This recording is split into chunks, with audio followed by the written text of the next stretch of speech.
I'm pretty sure sobrang excited para sa Apple launch later. This is 9.9 na rin siya. So, dito sa atin siguro September 10.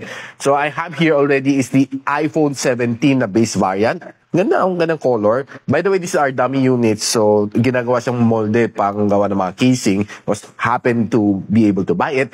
Ito ang iPhone 17 Pro. So, kita nyo yung design, medyo may pagka-Poco-ish yung design, no?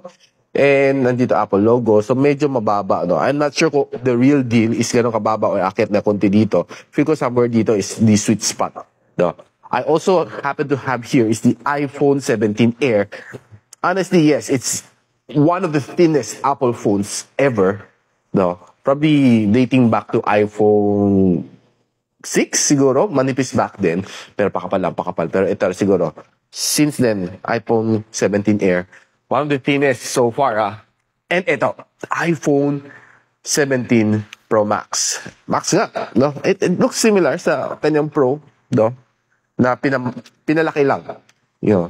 And probably there are some specs na madadagdag konti dito na wala doon sa Pro.